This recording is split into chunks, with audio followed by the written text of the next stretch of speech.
iniciando ya. Muy buenos días, bienvenidos otro día a este ciclo de conferencias del encuentro, el nuevo encuentro de complejidad y emergencia. El día de hoy la primera conferencia preparada para la jornada es a cargo del profesor Eligio, se llama Las redes de poder libres de escala y las redes emergentes de colaboración en la sociedad latinoamericana. Pues se agradece su participación en el nuevo encuentro de complejidad llevado a cabo por el grupo de complejidad de la Universidad Distrital. A continuación se presentará la conferencia ya nombrada, dirigida por el doctor Eligio Cruz Leandro, quien es doctor en Ciencias de la Administración de la Universidad Autónoma de México, también magíster en Administración de la Escuela Bancaria y Comercial. Adicionalmente, él colabora en el Centro de Ciencias de la Complejidad y el Centro de Investigaciones Interdisciplinarias, ambas de la Universidad Autónoma de México, y es profesor en el doctorado de complejidad interdisciplinaria y ciencias sociales. Por favor, denme un fuerte aplauso. Adicionalmente, recordemos una frase de Aristóteles: uno no sabe lo que sabe hasta que puede enseñar a otro.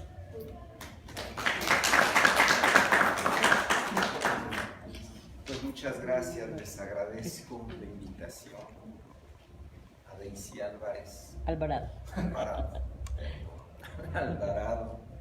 al profesor Carlos Eduardo Maldonado, a la Universidad del Rosario, por la oportunidad para poderles exponer este tema. Además quisiera agregar que yo soy economista. Adelante, por favor. Además quisiera agregar que soy economista por el tema de la exposición. Digamos que es mi formación de economista. Sin embargo, a través de los años pues ya me hice y no sé qué soy. Pero permítanme presentarles este tema que a mí me parece muy interesante. Nosotros que pues compartimos un destino común como sociedad latinoamericana. Ya sé que el capitalismo es algo complejo, que no se da por generación espontánea, que son una serie de procesos que se van desarrollando de manera distinta, depende del país, si es en Europa, en Estados Unidos, en América Latina, cada uno con su particularidad. Pero en sí podríamos decir que se comparten algunas etapas. Por ejemplo, en algún momento pasamos por la agricultura o la producción de autoconsumo. Después se produjeron excedentes que después se intercambiaban de manera fortuita en el mercado, para después pasar a la reproducción generalizada de mercancías, ¿sí? Entonces, estos cambios dieron lugar a una serie también de cambios tecnológicos, económicos, sociales, ideológicos, ¿sí? Entre las transformaciones sociales que se pudieron observar está la división de clases. También ya sé que no hay las mismas clases sociales como tales categorías en los distintos países, sino se van vislumbrando de diferente manera. Pero también hay una serie de categorías generalmente aceptadas, que son por un lado la burguesía, que son los propietarios de los medios de producción, el proletariado, los campesinos pobres, los trabajadores, quienes venden su fuerza de trabajo como mercancía para poder subsistir, ¿sí? Ya en un proceso productivo a cargo del propietario de los medios de producción. Pasamos a la teoría del valor, ¿sí? Si nosotros preguntamos a distintas personas qué es lo que le da valor a las cosas, seguramente muchos de ellos, como hemos sido educados en la escuela neoclásica, pues diremos que el valor lo da el mercado. Sin embargo, en el siglo XVII, XVIII, tampoco es que David Ricardo haya sacado como Harry Potter, ¿no? ¿Sí? La teoría del valor, sino ya desde el siglo XVII, XVIII, se tenía la noción de que el valor de las cosas depende de la cantidad de trabajo que llevan integrados. Por ejemplo, una silla, ¿sí? El trabajo de la persona que va a cortar el árbol, el trabajo de la persona que corta la madera, quien barniza, quien traslada, etc. ¿Sí? Entonces, si vemos el valor de esta manera, nos daremos cuenta que quienes generan valor, o sea, se tenía esa noción, quien da valor a las cosas son los propietarios de los medios de producción, es decir, son quienes participan en el proceso productivo, ¿sí? Los propietarios de los medios de producción organizando los procesos de trabajo y los propios trabajadores. Por tanto, estaríamos afirmando en ese siglo que el valor se genera en la esfera de la producción, ¿sí?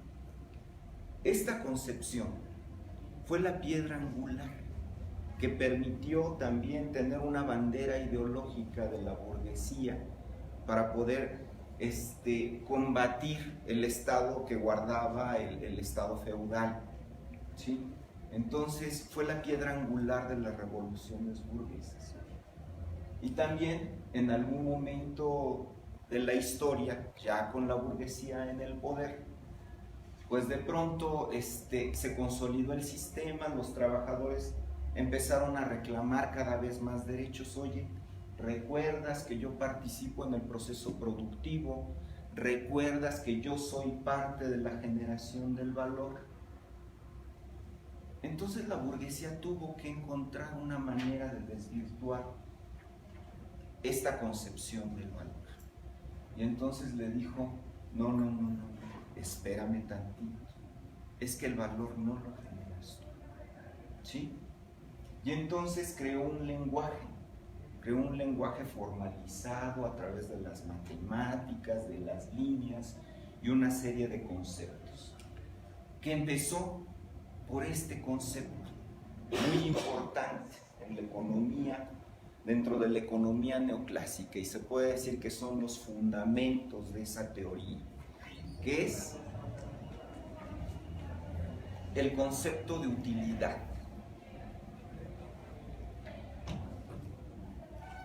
Se explicó a los trabajadores, a la sociedad en general, entonces que el valor no se da en el proceso productivo. El valor lo da la utilidad que te da cada uno de los bienes. Y lo explicaron con un ejemplo clásico, ¿sí? Por ejemplo, si tú estás en un desierto, ¿sí? Y llevas días sin tomar agua, ¿cuánto estarías dispuesto a dar por un vaso de agua? No, muchísimo, ¿verdad? Ah, bueno, y si te tomas el segundo vaso, ¿cuánto estarías dispuesto a pagar? Entonces, en un principio, la utilidad va creciendo. Primero la utilidad es muy grande, y entonces después está dispuesto a pagar un precio menor. Y después por el tercer vaso, ¿cuánto darías? Pues ya un poquito menos. Y si ya te tomaste 30 vasos, no, pues ya no quiero, pues ya no tiene utilidad para ti, ya no tiene valor para ti ese vaso de agua. Entonces, sí puede ser algo medible, ¿sí? Entonces inventaron el término util, y puesto en un plano cartesiano se mostraron cómo la utilidad iba teniendo rendimientos decrecientes, ¿sí? Entonces establecieron una función lineal y a partir de ahí desarrollaron que la curva de la oferta, que la demanda, que todo eso. Pero habría que detenerse a observar que en realidad lo que se está aprovechando es la necesidad humana, ¿sí? Entonces esta es la piedra angular. De esta manera, los economistas clásicos o utilitaristas, que también se les llamaron naturalistas, ¿sí? Eliminan la participación del trabajo en la generación de valor. De ser algo medible, como es el tiempo de trabajo socialmente necesario para producir algo, pasa a ser algo subjetivo, que se traslada al terreno de lo psicológico. Entonces el valor de las cosas ya va a valer diferente para cada una de las personas, dependiendo de la necesidad que se tenga.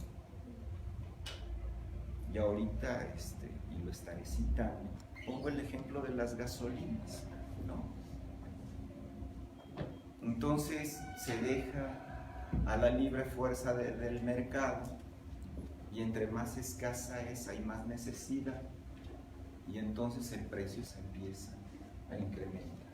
Entonces el valor ya no se da en la esfera de la producción, sino se traslada a la esfera de la circulación, en donde ya no participa el trabajador, sino el valor lo dan los consumidores. Esta teoría, como una construcción categorial enorme, ¿sí?, se da como un triunfo de la ciencia. ¿Sí? ¿Por qué? Porque entonces estaba en boga el enfoque newtoniano, en donde todo se quería meter en un plano cartesiano. Entonces, de manera lineal, en donde nosotros, por ejemplo, dentro de este tipo de modelos, ya no podemos ver a las personas, ya no podemos ver la generación de valor, ya no está la sociedad, porque estos son modelos microeconómicos, ¿sí?, que no representan pues lo que está sucediendo a nivel macro, sino se explica el valor aquí en lo micro. ¿Sí? Entonces esto va a la par con el universo mecanicista, que se impone como una teoría desde arriba. ¿Sí? La concepción de que el valor lo daba el trabajo era una concepción que emergía, ¿sí?, desde lo micro hasta lo macro. Y a diferencia de esto tenemos la teoría neoclásica, que es una teoría que va desde arriba y se impone. Entonces, pues se ensalza la teoría económica, es la única de las ciencias sociales a las que se les otorga un premio Nobel, ¿sí?, en donde se construyen, se manipulan variables, etc. Y se nos dan una serie de explicaciones, todavía a la fecha, ¿sí? Cuando dicen, oye, es que ya está más caro, sí, mira, es que el precio internacional y la demanda y los precios, ¿sí?, y la competencia y el mercado, etc. Entonces los premios Nobel pues se otorgan a quien de alguna manera encuentra una manera más de justificar los mecanismos desde los que desde su enfoque funciona la economía, ¿sí?, que es un enfoque reduccionista. Si nosotros nos ponemos a reflexionar sobre cuestiones de economía, de marginación, pues espérate, estamos hablando de economía, no salgas con temas desagradables, ¿sí? Esto es meramente instrumental. Y así la convirtieron en algo matematizable, instrumental, que se imparte en las escuelas de negocios, que se imparte en los cursos a la gente que está en el sector financiero, ¿sí?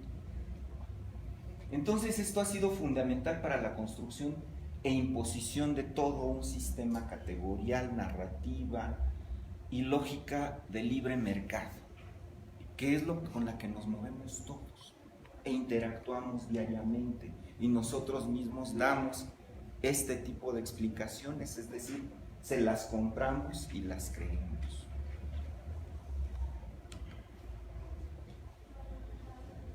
Pero lo que parece ser una realidad innegable y que se ha mantenido oculta durante muchos años es que el valor del trabajo sigue siendo el mismo, independientemente de la narrativa oficial, en donde el trabajo efectivamente es una mercancía. ¿Y cuál es el valor del trabajo? El mismo que el de las otras mercancías, o se formula de la misma manera que de las otras mercancías. Es decir, el trabajo vale el tiempo de trabajo socialmente necesario para estar aquí. Es decir, lo que gastamos en alimentación, vestido, sustento, y también para el mantenimiento de nuestra prole, ¿sí?, a propósito de los 200 años de paz. el mantenimiento de nuestra prole. Se supone que el capitalista debería de pagar al trabajador pues el valor de su trabajo. Sin embargo, bueno, pues evidentemente paga mucho menos. Y si vemos una jornada de trabajo, ya no de 8 horas, ya son de muchas más, de 16 horas, vemos que el trabajador repone el valor de la fuerza de su trabajo, digamos que en 4 horas. Y la mercancía que se va al mercado vale mucho más. Entonces, a través de este mecanismo hay una transferencia de valor dentro del proceso productivo, dentro de un ciclo de reproducción del capital. Por ejemplo, tenemos aquí este ciclo de reproducción de capital, pues que está en el Capital de Marx, en donde el capitalista adelanta, se dice adelanta la circulación, cierta cantidad de recursos financieros, y en el mercado compra fuerza de trabajo, medios de producción, materia prima, echa a andar el proceso productivo y obtiene en el mercado un dinero incrementado, ¿sí? Y ¿de dónde sale este dinero incrementado? ¿Sí? ¿Por obra del Espíritu Santo? Pues no lo es. Este es el valor que genera el trabajo humano. Porque si bien la fuerza de trabajo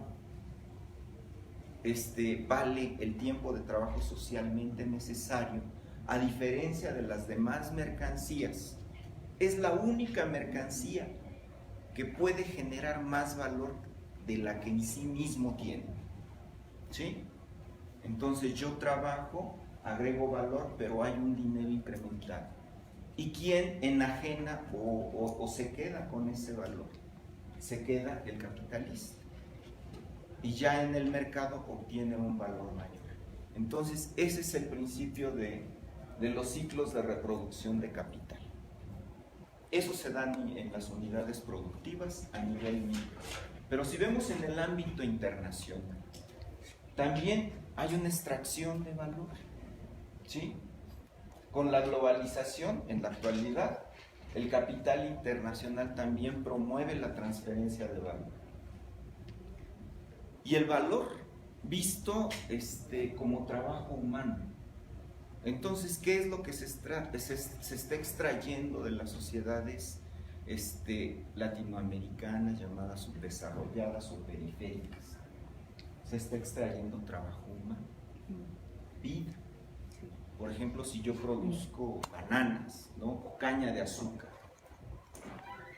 en el mercado internacional se enfrentan con otras mercancías y hay un concepto que se llama elasticidad de los precios.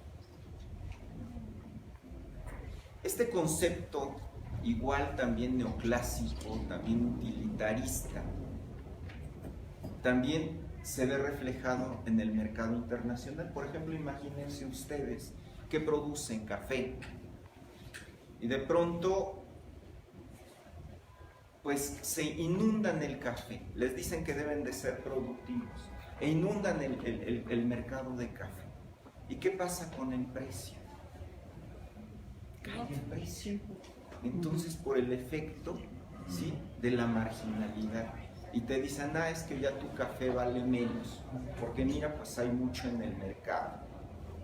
Y pues el que haya mucho hace que haya poca necesidad y por lo tanto te voy a pagar menos por tu café. ¿Sí? A diferencia del café,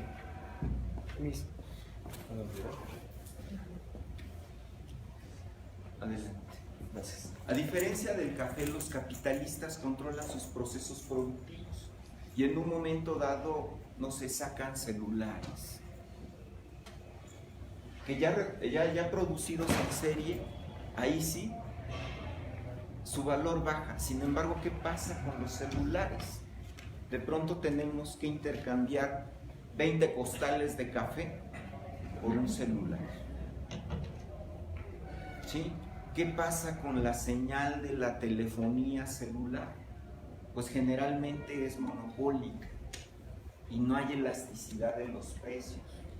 Entonces el monopolio pone la señal y vale tanto. Y yo te digo cuánto café me tienes que dar, ¿sí? Por una señal de teléfono celular.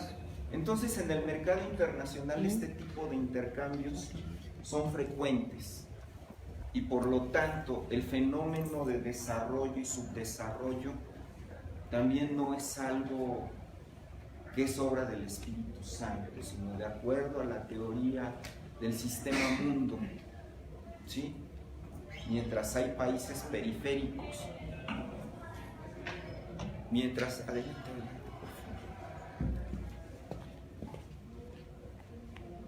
Mientras hay países periféricos que sufren un proceso de desacumulación, esa desacumulación, así como el valor, en un ciclo de reproducción de capital, se tiene que ir a un lado.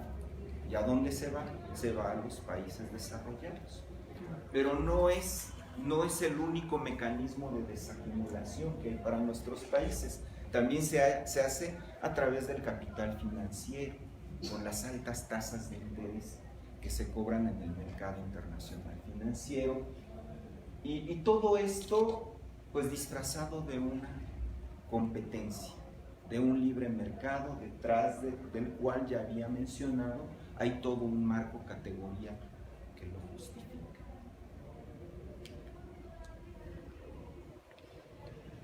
Alguna vez Marx dijo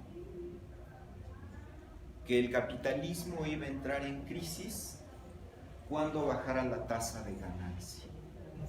Y efectivamente, así hubiera sucedido en las primeras sociedades capitalistas.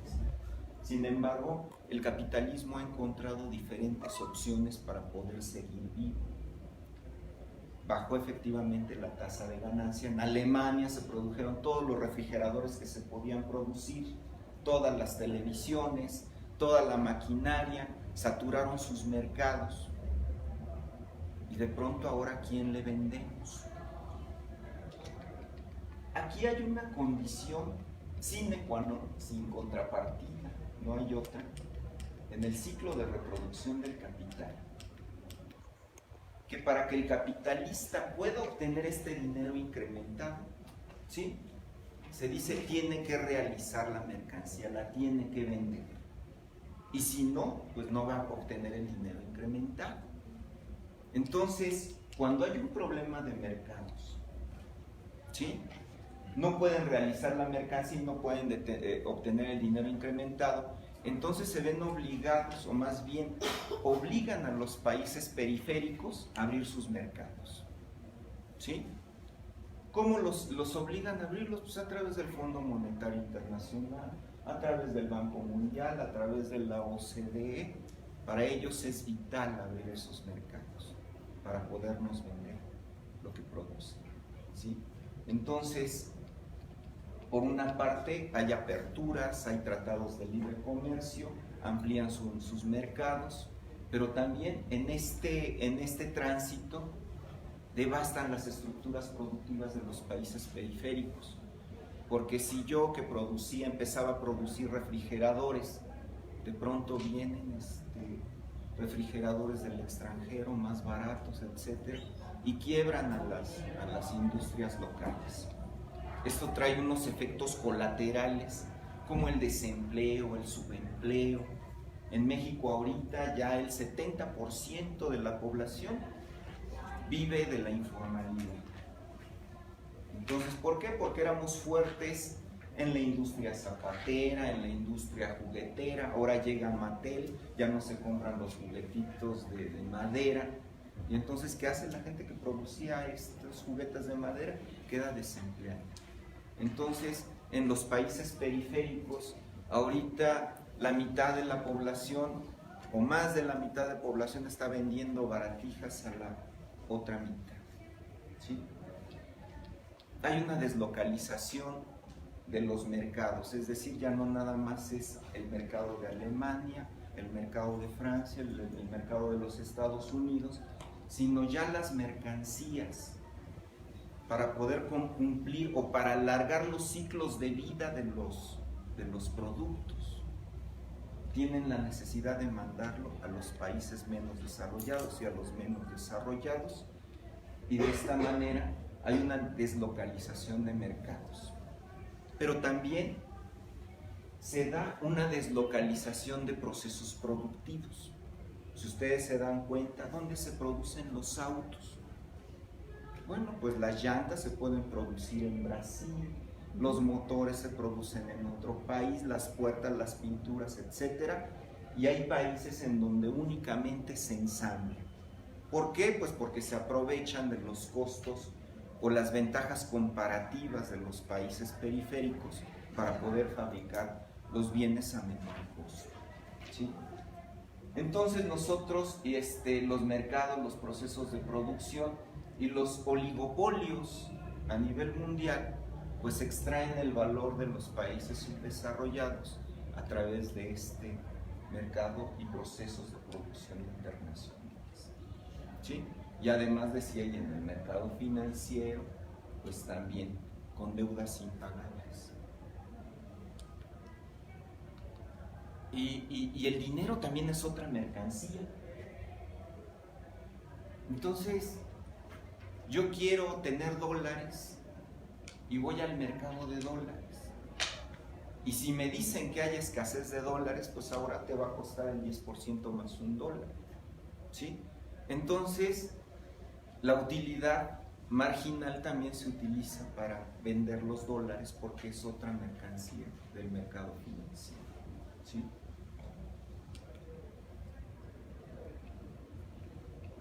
Y es que si ustedes de alguna manera ven lo que son los agentes autónomos, las comunidades artificiales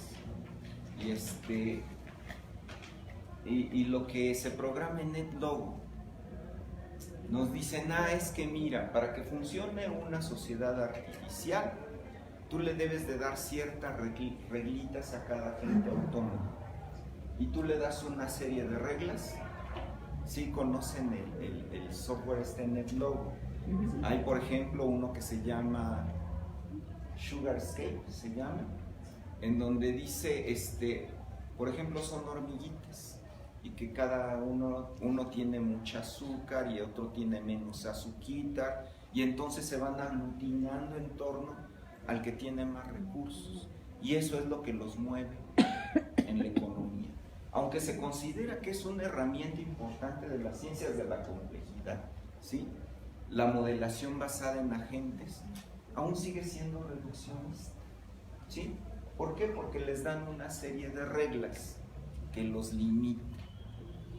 Y de la misma manera, pues el capitalismo, a través de la teoría neoclásica, del marginalismo, de la teoría del valor, del mercado, nos está dando una serie de reglas con las que funcionamos allá, ¿sí?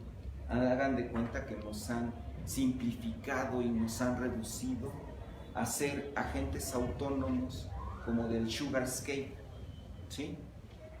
Y entonces, ¿en torno a qué nos asociamos? Pues nos asociamos en torno, muchas veces, pues al que tiene más recursos. Quiero hacer la aclaración que no ocurre de manera general, porque también esa es otra narrativa que nos han vendido, que estas reglas son inmutables y que aplican para todo el mundo. Ciertamente aplica para muchos de nosotros, pero no es la generalidad, ¿sí?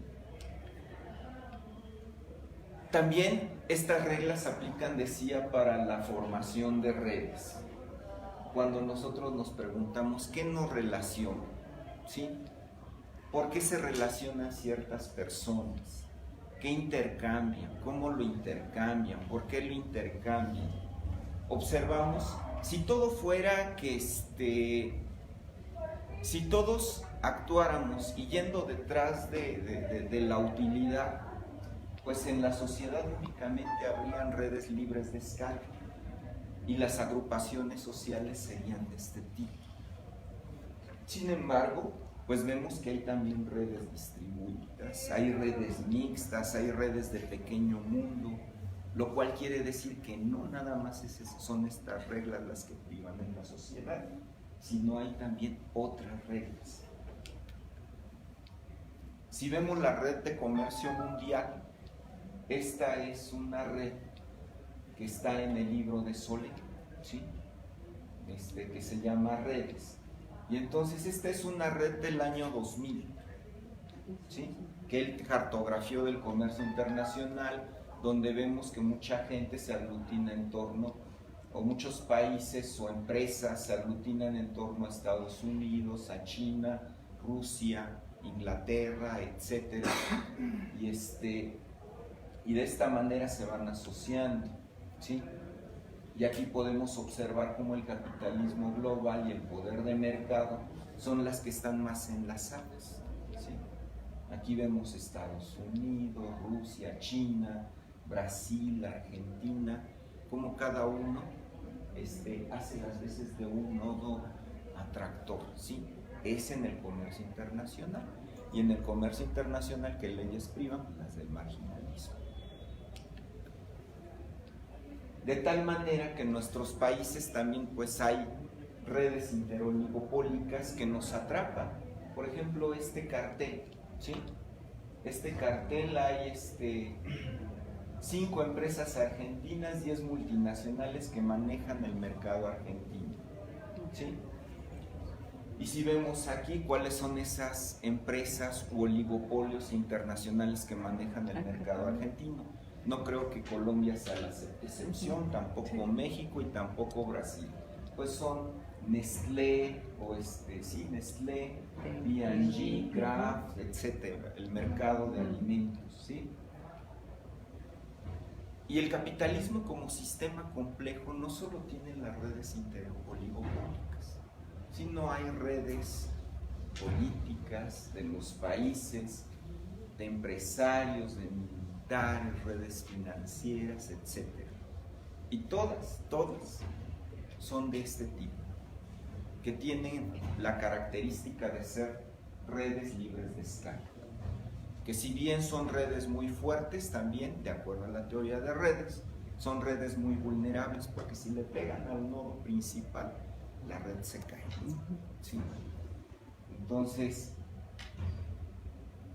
son extensiones de redes formadas por naciones dominantes, nodos dominantes para mantener el control económico y político del país, y se notan y se hacen notar.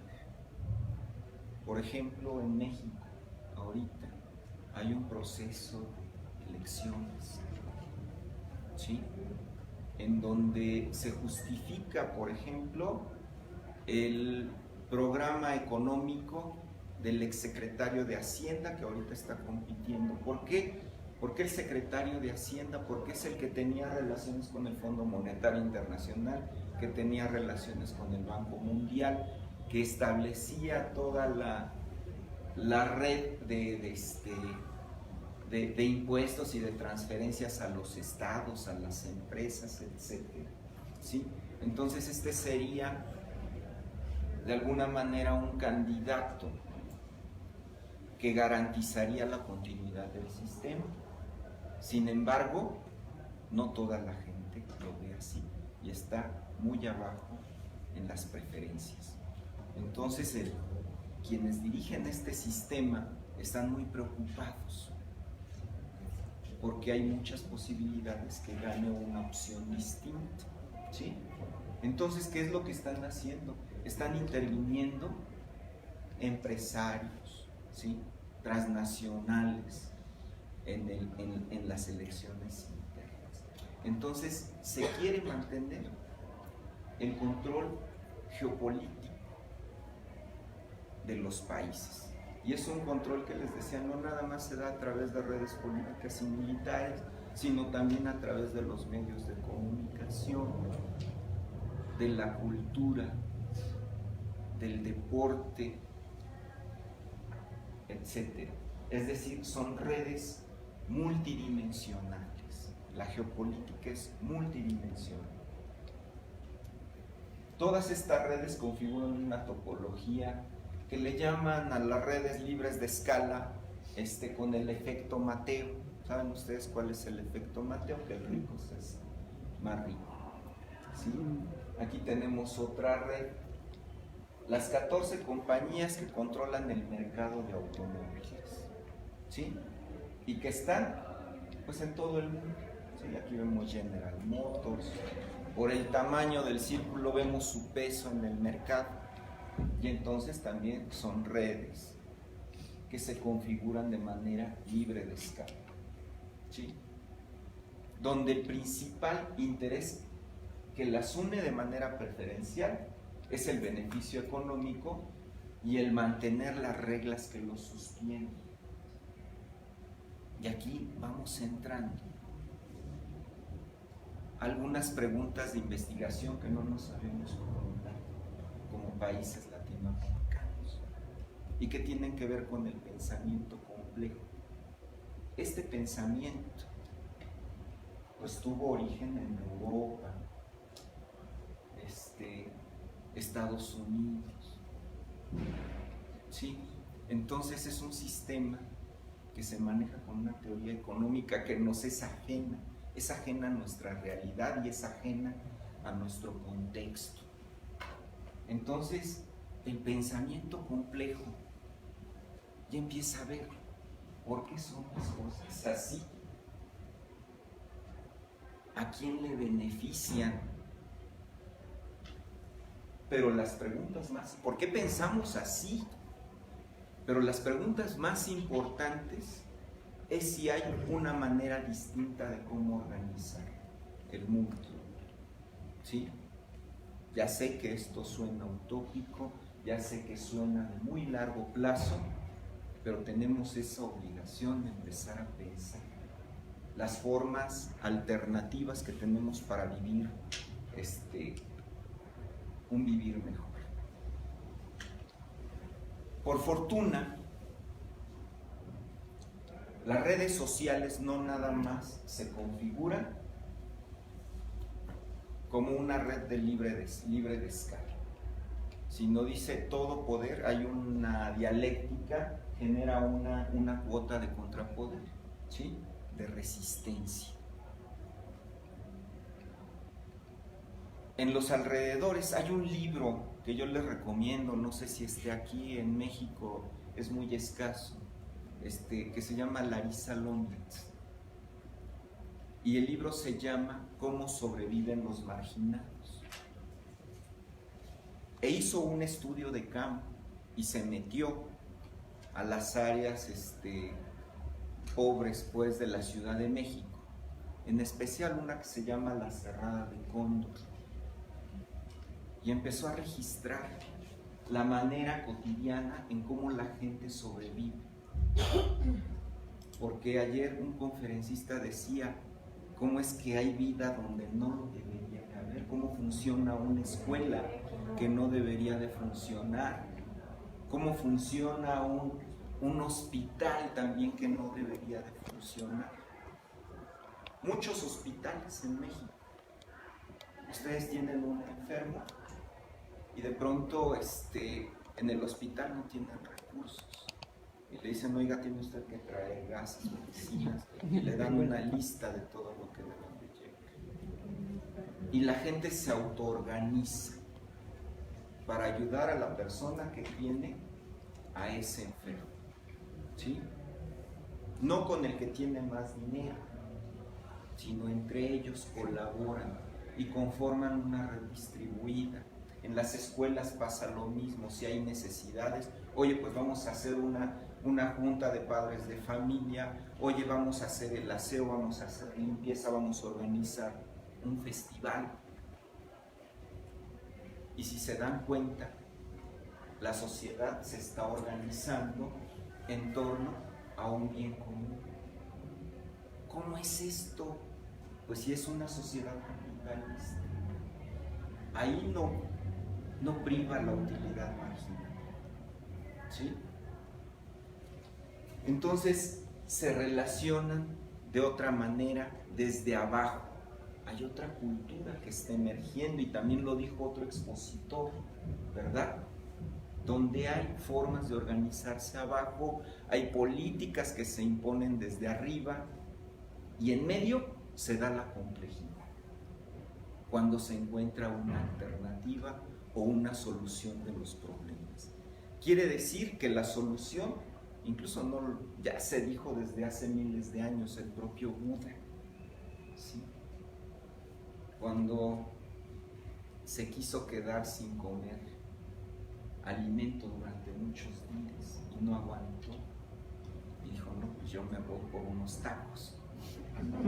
Entonces, ahí descubrió una de las que le llaman nobles verdades. La verdad no está en los extremos, sino se encuentra en los puntos medios, y en esto se coincide con la complejidad. Quizás la respuesta no esté aquí, ¿sí? No vamos a decir, ahora nos vamos a organizar todos de manera distribuida porque ahí está la solución a los problemas sociales, sino en algún momento se tiene que encontrar un equilibrio que no es permanente, inestable, pero en el que podamos confluir, ¿sí? Entonces se gestionan y hay distintas reglas. Estas reglas, decíamos, no son de generación espontánea. ¿Por qué la gente actúa así, de manera solidaria?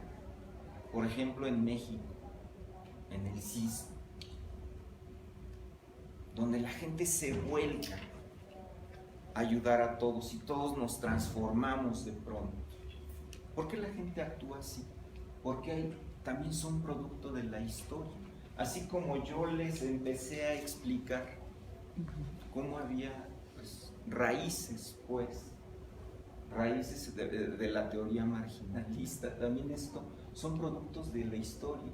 En América Latina tienen origen en prácticas ancestrales, donde se compartía la autoorganización, los saberes, herramientas, recursos de trabajo, ¿sí?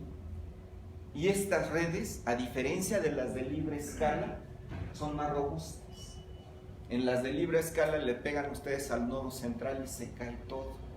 Y en las redes distribuidas, pues le pegan ustedes a un nodo. Y pues si bien no se daña la red, pues sigue funcionando.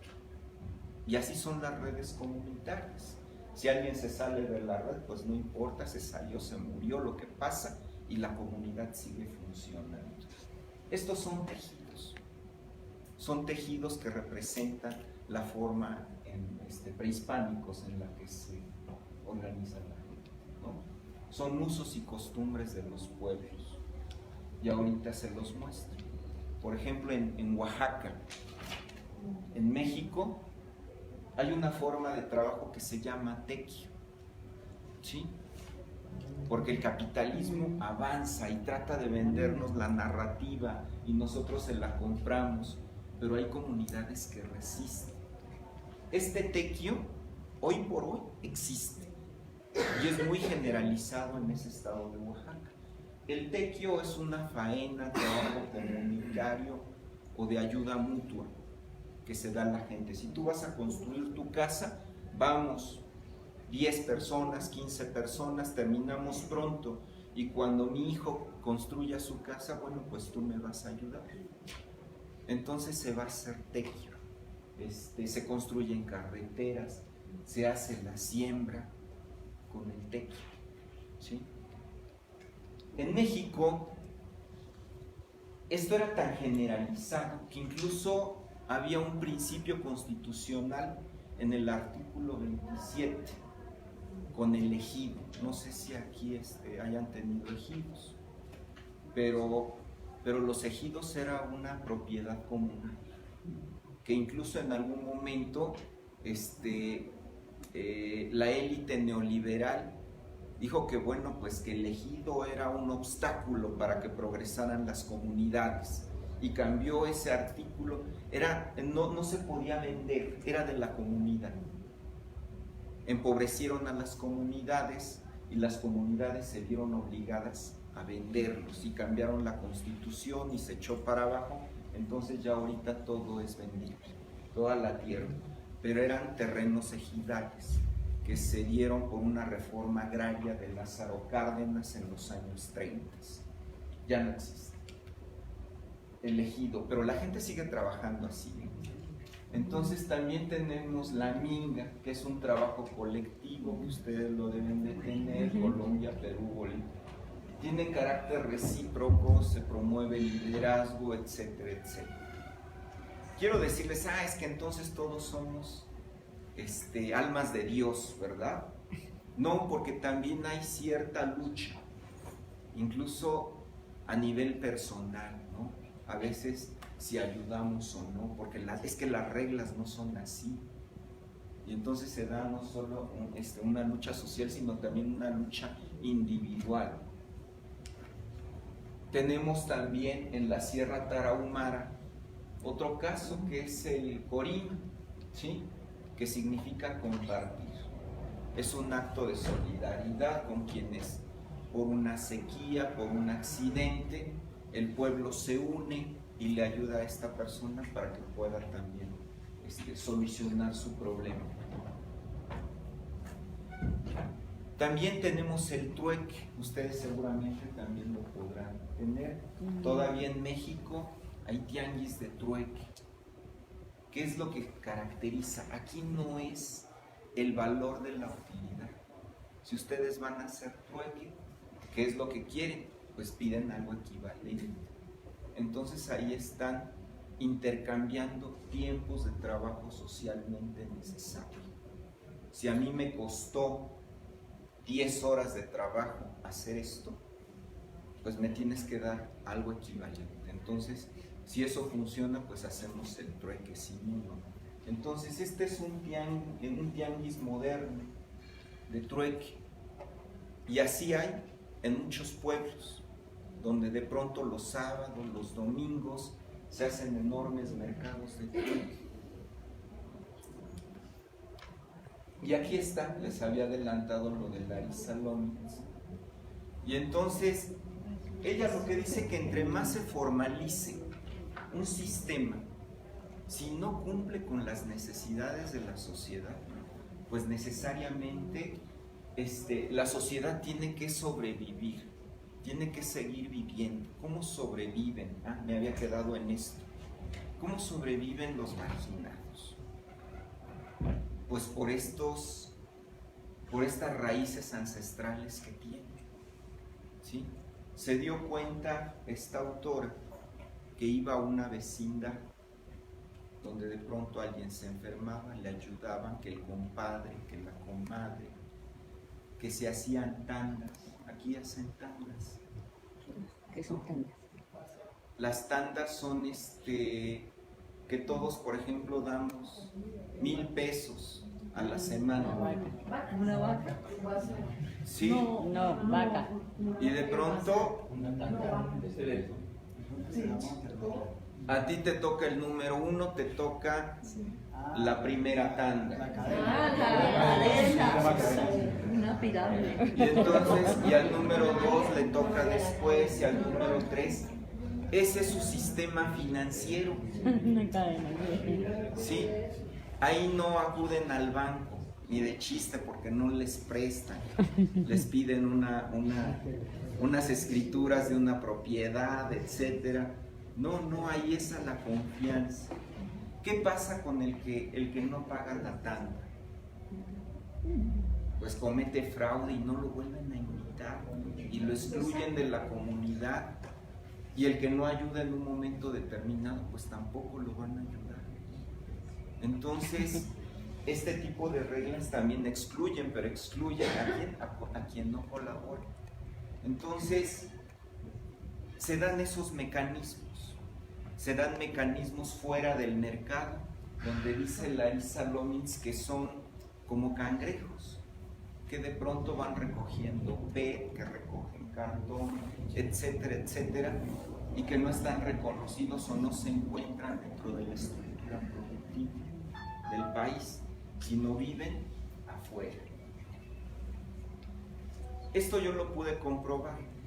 Este es una red que construí para mi tesis de doctorado, en donde cartografié la estructura productiva del país y se veía impresionante, como un cerebro, ¿sí? Donde, de acuerdo con el Instituto de Geografía Informática, la Secretaría de Economía,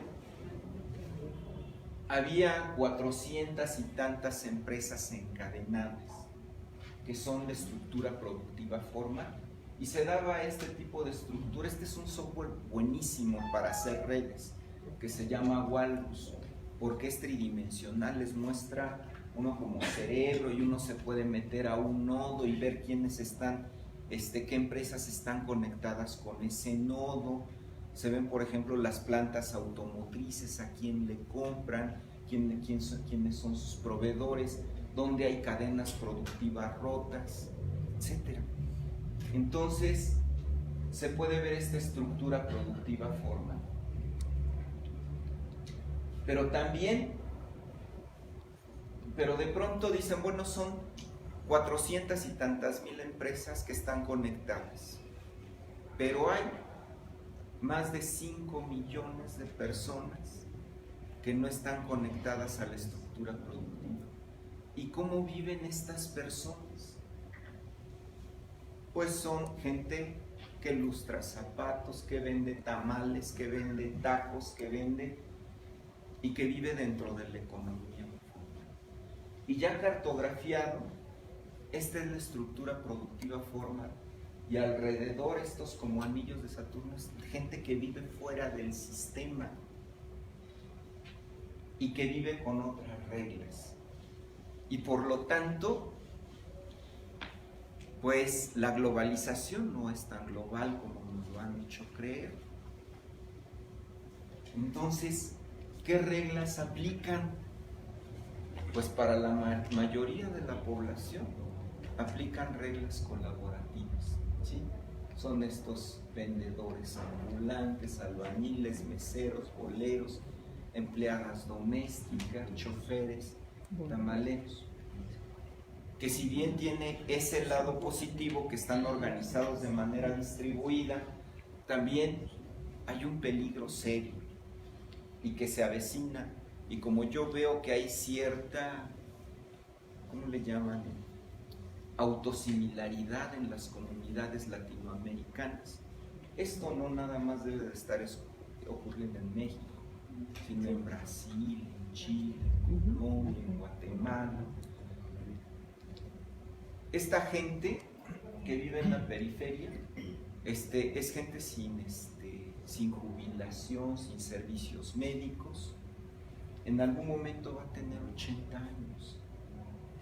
¿Qué va a pasar? Entonces hay que encontrar una solución antes de que lleguemos a este punto, porque ahorita no les preocupa. Ahorita muchos de ellos se dedican a la delincuencia también, porque es otra manera de sobrevivir, ¿sí? Cuando se preguntan cómo viven los marginados, pues también es esto. Y que no se les puede combatir con armas, no se les puede meter a todos en la cárcel. Entonces hay que encontrar una solución más humanista. Entonces, pues tenemos una serie de conclusiones y puede haber muchas más, ¿sí? Que estos modos informales de intercambio chocan con una racionalidad y con una ideología pues formal del Estado, y no hablando del Estado nada más como algo local, sino algo internacional. De acuerdo con la Organización Mundial del Trabajo, hay 130 millones de personas en la informalidad, que son mucho más, ¿sí? Porque en esto también juega la estrategia política de quienes hacen estadísticas, de quienes están en el poder, que van y le preguntan al tamalero, oye, ¿usted trabaja? Pues sí, trabajo, ¿qué le pasa? ¿No? Entonces, trabaja. Entonces, hay mucha más gente en la informalidad. No cuentan con servicios públicos, ni privados, ni de retiro. y han decidido autoorganizarse desde lo local, creando una estructura social, económica, solidaria, que les decía choca con la racionalidad de Estado. Instituciones sociales tradicionales. Las familias también se autoorganizan. Si ya los padres no pueden, no, pues tráeme a los nietos, ¿verdad? Y las casas se vuelven en guarderías, donde los abuelos se dedican a ver los 4 hijos, mándenme y váyanse todos a trabajar, ¿sí? Se autoorganizan de manera distinta, el compadrazgo, la amistad, etc. Y la importancia de estas redes, pues es una muestra, una evidencia que hay otras formas de organización colectiva y alternativas de resistencia económica, social, cultural, ideológica y también crítica, que hay que desarrollar un pensamiento complejo para que esta forma de pensar colectiva sea orientada hacia algo teleológico, que es lo que debe de conducir a los sistemas de toda naturaleza. Y bueno, pues yo estoy a sus órdenes para cualquier pregunta. Gracias.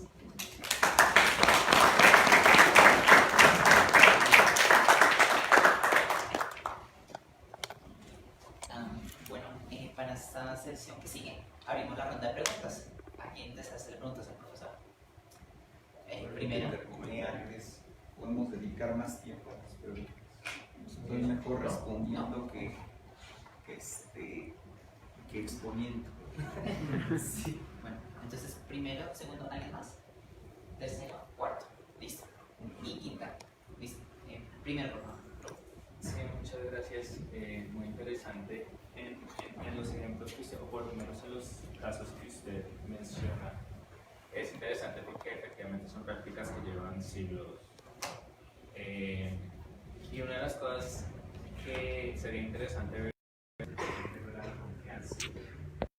Porque lo que uno mira es cómo funciona, por ejemplo, eso por fuera de esas comunidades. Por ejemplo, los sistemas de extorsión en Italia y Japón surgieron inicialmente como casos de autoorganización de la comunidad. Y usted tiene seguramente casos en todas partes de esos sistemas de préstamo por fuera del sistema financiero bancario que se convierten en usura. Entonces ahí parece, lo interesante sería ver qué tan importante es la confianza que se construye obviamente a través del tiempo.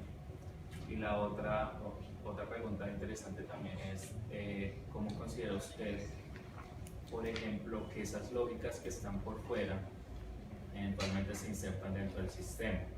Por ejemplo, en el caso de la nueva política social, esa política social precisamente donde la gente participa, se empodera supuestamente de las cosas que son importantes para ellos. Mucha gente la critica porque lo que dicen es eventualmente el Estado se está apropiando del trabajo de estas personas y está consiguiendo trabajo barato por algo que en principio debería ofrecer. Entonces, de lo que dicen es esos intentos de autoorganización de la comunidad eventualmente terminan insertándose en la lógica del sistema capitalista. Entonces, esas dos cosas: primero, cómo funciona la confianza o cómo se estudia la confianza en esos casos, y segundo, ¿qué considera usted respecto a estos ejemplos, estos casos que terminan insertándose dentro de la lógica?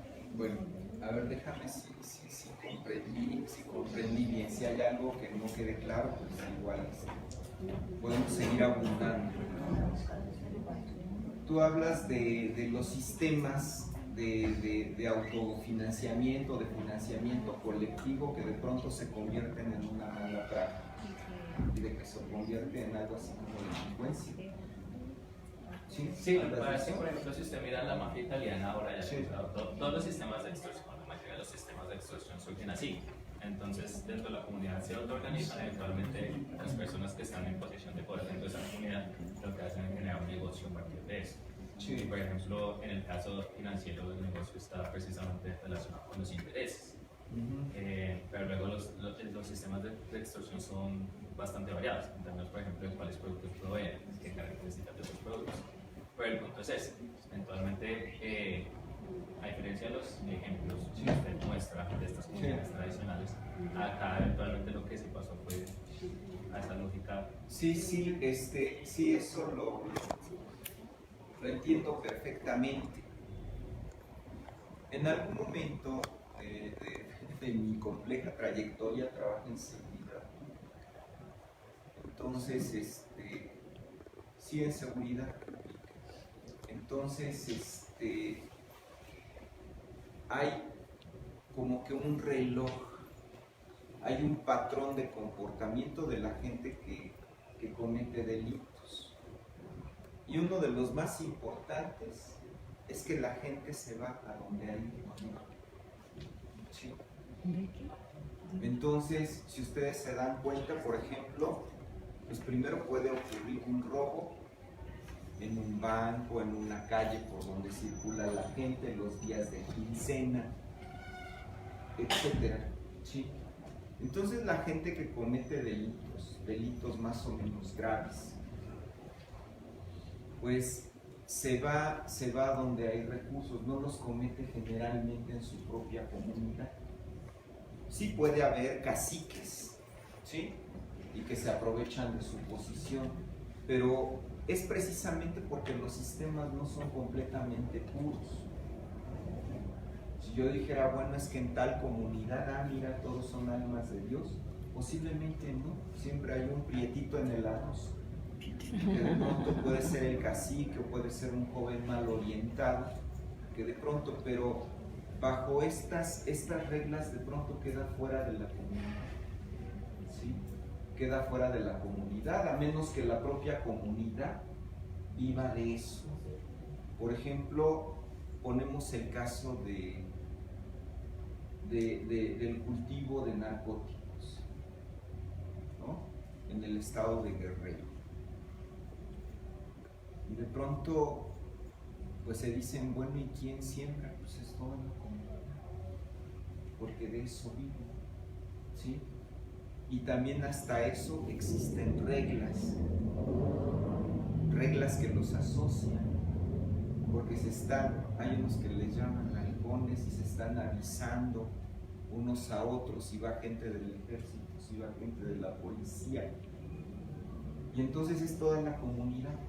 Pero si alguien de esa comunidad no cumple con las reglas, pues le va muy mal. Entonces, igual puede haber un cacique que preste y que extorsione y que se aproveche de la gente, pues también va a quedar excluido, ¿no? Pero hay una diversidad, no es un modelo puro, ¿sí? Y normalmente esto que se da son en las zonas más o menos ya semi-urbanizadas, donde ya hay otro tipo de reglas. ¿Cuál era la otra pregunta? La de la nueva política social, de cómo estas prácticas eventualmente se insertan dentro de las políticas sociales. Sí, ahí hay algo que no les comenté. En este libro, donde dice cómo viven los marginados, todos ellos en algún momento pasaron por un sistema educativo, la mayoría de ellos, y se quedaron en el nivel básico, secundaria, o incluso hicieron una carrera profesional. Pero ¿cómo insertamos todos ellos en un sistema productivo formal? Decían, antes Marx tenía una categoría a la que le llamaba ejército de reserva a todas estas personas. Y dicen, ahora ya lo que caracteriza el sistema es que estos ya no son reserva de nada. Ya son excluidos, ¿sí? Ya no tienen la menor posibilidad de insertarse en este nuevo esquema. Entonces, de seguir así, es gente que nace marginada y muere marginada, ¿sí? Entonces, esa oportunidad que tienen para poderse insertar en el mercado laboral es casi nula. No sé si con eso haya quedado contestado. No, no es necesariamente el caso, o sea, porque la nueva política social es un acercamiento neoliberal, obviamente, a la política social, en donde no es el Estado el que brinda los bienes o servicios relacionados con la política específica, sino lo que hacen es supuestamente un empoderamiento de la comunidad. Entonces, por ejemplo, la comunidad construye sus calles. Entonces, mucha gente lo ve desde este punto de, muy bueno, se autoorganizan, solucionan sus problemas. Hay otros que critican porque dicen, el Estado lo que está haciendo es sacando trabajo gratis. Esto es parte de un proceso de denostación de los estados, donde constitucionalmente los estados tenían la obligación de garantizar la educación, la salud, ¿sí?, la alimentación, la vivienda. Y de pronto se denostó a los estados y se dijo, es que mira, lo que pasa es que la gente lo ve como papi gobierno, lo que pasa es que mira, son muy costosos, mira, lo que pasa es que el Estado debe de hacerse más delgadito, menos oneroso y dejar las cosas para que fluya el libre mercado. Eso nos lo vendieron, ¿sí? Para que el Estado privatizara la educación, la salud, todo, y se responsabilizara de ese aspecto social que tenía, ¿sí? Entonces decían, no, pues mira, es por huevón, no, que no trabaja. Entonces, no es que sean huevones, y no es que estén esperando que papi les dé, de hecho no les da. Y sí, en los periodos preelectorales, de alguna manera, pues empiezan con sus programas de ayuda, que deberían de ser de desarrollo social, pero que tampoco desarrollan nada. Sí, les regalan un pollo rostizado, les dan una tarjeta con unos cuantos pesos, en tanto se dan las elecciones. Se crea una sociedad civil artificial y se traslada la obligación del gobierno a la sociedad civil. Carlos Slim, que es el más rico del mundo, crea una fundación que le ayuda a 100, 200 niños y con esto mejora su imagen. Y dice que crea Televisa, crea otra organización social que también ayuda, crean el Teletón, que para que a los niños discapacitados. No debería de haber Teletón, no debería de haber fundaciones de ayuda, sino debería de haber un Estado que garantice que se cumplan con los principios constitucionales de dar a la gente lo necesario. Y no es que se lo regalen, sino sentar las condiciones óptimas para que la gente se pueda desarrollar y tenga las mismas oportunidades. Entonces, es una narrativa también que nos han vendido y pues mucha gente la compra, ¿sí? Mucha gente la compra. Entonces, nosotros debemos de crear nuestra propia narrativa, una narrativa desde nuestro contexto, ¿sí? En donde si nosotros estamos aquí, no podemos pensar como los de acá adentro. En donde si nosotros estamos en un país también subdesarrollado, no podemos pensar como un inglés, ¿sí? Entonces, esa es la respuesta. ¿Alguna otra pregunta? Por favor, por tiempo les solicitamos que sean breves intervenciones. Pero yo quiero comentar lo siguiente porque me parece muy interesante, ya que nosotros en Colombia vamos a puertas de unas nuevas elecciones. Y mirando esto, uno ve el caso chileno, quien llega al poder, ¿qué instrumento utiliza para resolver sus problemas sociales? Y no encuentro más que el caso de Salvador Allende del 73, que lleva al profesor Stanford, creo que uno de los duros de la complejidad, para manejar el Estado.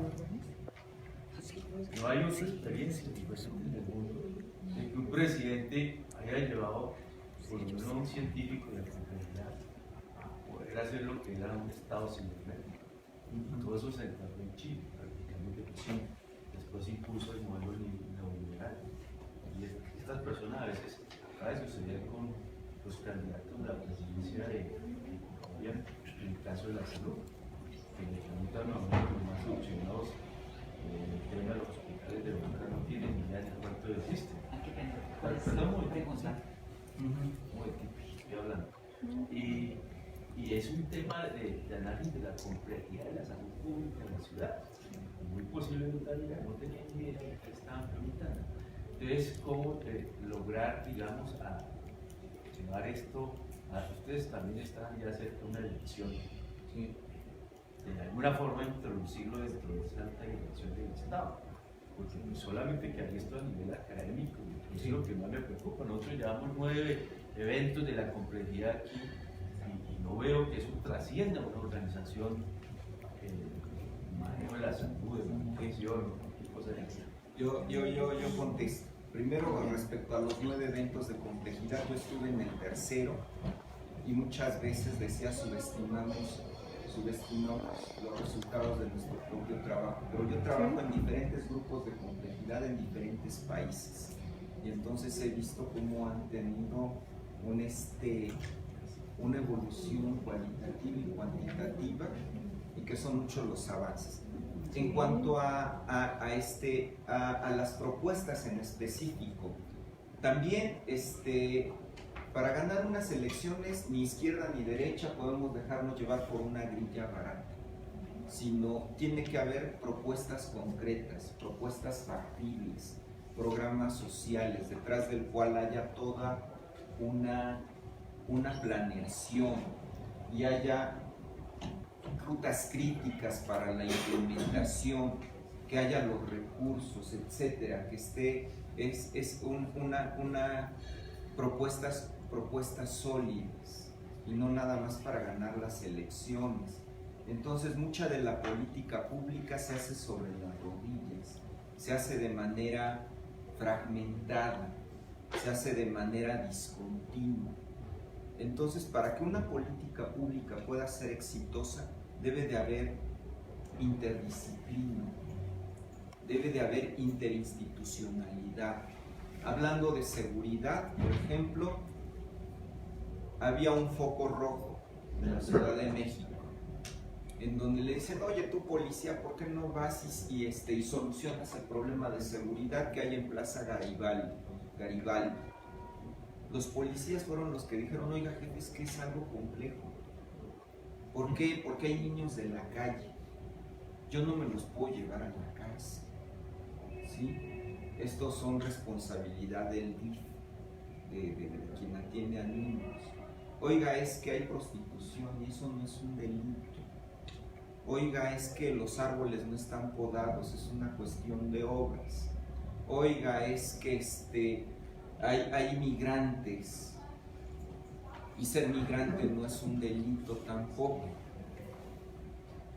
Entonces, en ese microcosmos hay un sistema complejo que solo se puede resolver no por decreto, no porque intervenga el policía, no porque intervenga una sola autoridad, sino tiene que haber un trabajo interdisciplinario, interinstitucional, para que aborden de manera conjunta ese problema y hacerlo de manera planeada. Perdón que le interrumpa, pero aquí en Colombia, hace mucho rato, el candidato llega con un programa, finalmente se convierte en una ley orgánica, y ahí están todos los objetivos y todas las estrategias.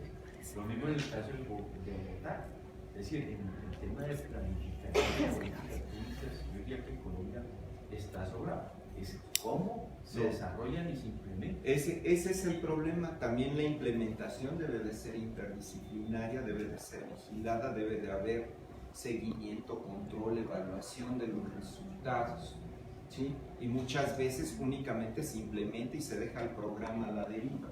Ese es otro de los grandes problemas, por ejemplo, de muchos países latinoamericanos, la cantidad de recursos que se están dedicando a los programas sociales y que son programas sociales que no están bien planificados, o si bien hubo un plan, es fácil hacer un PowerPoint, es fácil hacer un proyecto, pero tiene que aterrizar con tiempos responsables, recursos, programas, etcétera, etcétera, y evaluarlo si está funcionando. Otra pregunta. Listo. La última pregunta sería el 3, pero Una sola, en corto. En el gráfico que tienes abajo, es muy importante. Y yo creo que pasar al núcleo, por ejemplo, a nivel internacional, Corea del Sur pasa al núcleo de la periferia. O China lo está intentando. Pero lo exitoso que sabemos, Corea del Sur, por ejemplo, no necesariamente está condenado a la periferia y puede pasar. Y lo mismo puede ocurrir en un país, ¿verdad? Ya yo me muevo en una teoría pues chupeteriana en ese caso. ¿Qué nos diría usted sobre eso? Yo creo que los casos, en el caso, también se nos ha vendido una narrativa sobre el desarrollo como un proceso lineal, en donde dicen, a ver, mira, Francia es un país desarrollado, Inglaterra es un país desarrollado porque siguió una serie de pasos. Y el desarrollo es un proceso lineal. Si tú cumples con el paso A, puedes pasar al paso B o al paso C y llegas a ser desarrollado, ¿no? Entonces, dan una serie de recetas, ¿sí? Donde dicen también una narrativa, ya ves a los tigres asiáticos, ¿no? Cómo han tomado el modelo de desarrollo y han logrado ciertos éxitos. Pero esos tigres asiáticos, a lo que voy, es que se tienen que estudiar por separado y ver su historia profunda. Y seguramente no se explica a partir de la política económica, sino traen raíces culturales, raíces que los hacen ser distintos y los hacen organizarse de manera diferente. ¿Pero Corea del Norte es igual a Corea del Sur? Por ejemplo, sí, pero hay regímenes distintos. Sí, hay regímenes distintos. Y que de la misma manera no se podría, si no estamos en ese contexto, es difícil hablar sobre un lugar del cual estamos muy lejos y nos llegan fuentes que son las que fluyen hacia nosotros. Pero habría que ver qué es lo que piensa la gente de abajo. Tendríamos que ver cómo solucionan esos conflictos en lo micro, porque lo que trasciende, por ejemplo, es que México está dentro de los 10 países más desarrollados del mundo, ¿no? Y entonces México va aquí que vuela para ser un país desarrollado. Y eso a lo mejor llega a muchas partes y hay que seguir el ejemplo de México, quizás no, pero no se puede ver como algo lineal, sino los países tienen cada uno un contexto diferente. Y no dudo que Corea del Norte o Corea del Sur lo hubiera podido hacer bien o mal, pero habría que estar aquí. Sí. Y más si ya lo hicieron. Sí, así. Pero una cosita. Y en México, usted que está allá adentro, ¿la complejidad tiene alguna relación con el gobierno? ¿Hay en este momento decisiones o solamente hay estos casos locales que ya se nota que ustedes los toman mucho porque se están viendo que están dentro de la sociedad? Sí, hay casos locales en donde ya se están haciendo, se llaman equipos interdisciplinarios, donde se están haciendo gabinetes, donde dicen, en el gabinete de salud va a participar tal autoridad y diferentes autoridades, a ti te toca. Lamentablemente no es la generalidad. Sí conozco un caso admirable, que es en República Dominicana, donde les voy a platicar, no sé si yo sí me puedo. Sí. ¿Sí? Bueno. Entonces, en República, de pronto, en un evento de complejidad, se presentó un grupo de dominicanos y lo llevaba un profesor muy querido que estuvo aquí en la tercera también, en el tercer evento, y ese grupo de dominicanos de pronto le llama al doctor Pedro Colón, le llama y le dice, oiga, ¿se acuerdan de nosotros? Un grupo de dominicanos que estuvo en complejidad. No, pues sí, le habla el presidente de la República, yo estuve en ese grupo. Entonces de ese grupo hubo un presidente Y me interesa poner un instituto donde se haga política pública con base en la complejidad. Y entonces se fundó el instituto en República Dominicana, el Instituto Global y de Desarrollo, en donde todos los funcionarios públicos tienen la obligación de ir a construir su política pública a ese instituto de manera interdisciplinaria y de manera completa. En el periodo en el que estuvo este presidente de la República, que estudió complejidad, y su esposa también, República Dominicana creció, fue de los países, fue el país que más creció en América Latina. Se llama Leonel Fernández. Entonces, y la Fundación iGlobal tiene su cátedra de complejidad, en donde se forma, se da la formación básica y una maestría al público en general, pero principalmente a los servidores públicos. Otra pregunta. Bueno, la última pregunta. Bueno, mi pregunta es, teniendo en cuenta que en los sistemas periféricos se genera un comportamiento autosimilar, ¿qué influencia tienen, por ejemplo, esas instituciones políticas sobre estos grupos sociales? Porque se debe tener en cuenta que se habla usualmente en teoría de una economía sostenible, si esta economía es capaz de sostenerse a sí misma sin la interrupción de políticas que puedan ser coercivas para alguna parte de la población. Entonces, ¿cuál es ese efecto atractor o modificador que se genera en la periferia? El efecto atractor, O sea, bueno, si estamos hablando de un sistema autosimilar, podríamos hablar de una referencia fractal. Y cuando se genera usualmente cuando tenemos un sistema fractal en la realidad, tenemos que existir una tendencia que es un atractor. Entonces, digamos, ¿qué efectos tienen, por ejemplo, las políticas que impiden que su economía se desarrolle de forma autoorganizada? ¿Qué es lo que les impide? Sí. Que Por ejemplo, tenemos Por ejemplo, vemos que esto es un fractal, esto que está aquí en medio, ¿sí? Porque un nodo tiene dentro de él otros nodos, ¿sí? Entonces son autosimilares. También las redes distribuidas, esto también lo podemos considerar un fractal, porque a lo mejor esta red que hay aquí es muy similar a lo que hay afuera. Ajá. Entonces, si hay cierta fractalidad, si hay cierta autosimilaridad, entonces, ¿cómo se puede aprovechar esto para una mejor organización? sí, o sea, lo que sucede es que, bueno, generamos un fractal a través del comportamiento autoorganizacional que las comunidades tienen. Sí. Entonces, tenemos que las políticas que se generan respecto a ese comportamiento son algo ajenas a ellas. Por tanto, tienen efectos en esa estructuración. Así es, lo que va de arriba. ¿Cuáles son las tendencias que sigue esa organización sin involucrar al Estado, de las que se puede aprovechar el Estado para, digamos, que hacer promociones aparte de la periferia? Sí, bueno, lo que te puedo decir es que, por ejemplo, si esta es una organización comunitaria, de pronto tampoco es un sistema cerrado. Puede haber alguien que se vaya a Estados Unidos y que regrese y traiga otros temas, ¿no? Entonces, esta red distribuida, o sea, se va modificando en usos y costumbres. A lo mejor todos son guadalupanos y de pronto por ahí salió una fotografía de alguien que traía a la Virgen de Guadalupe y a Batman, ¿no?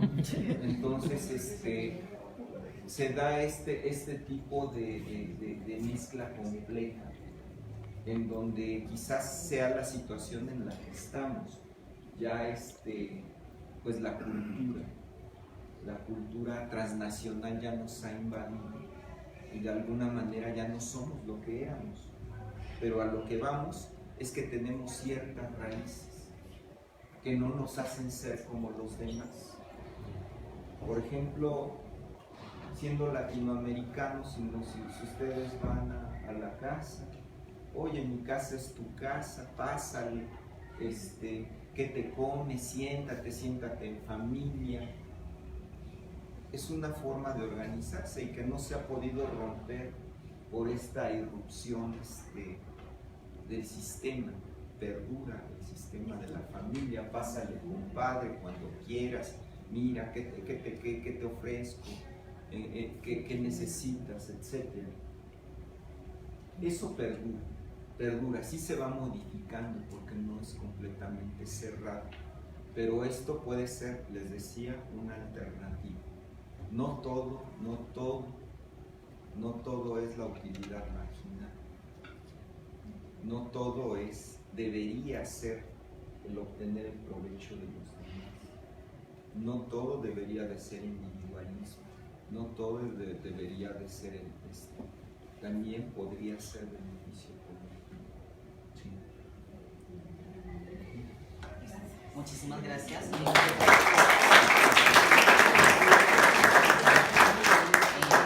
En 20 minutos, después de esta conferencia, va a iniciar la conferencia.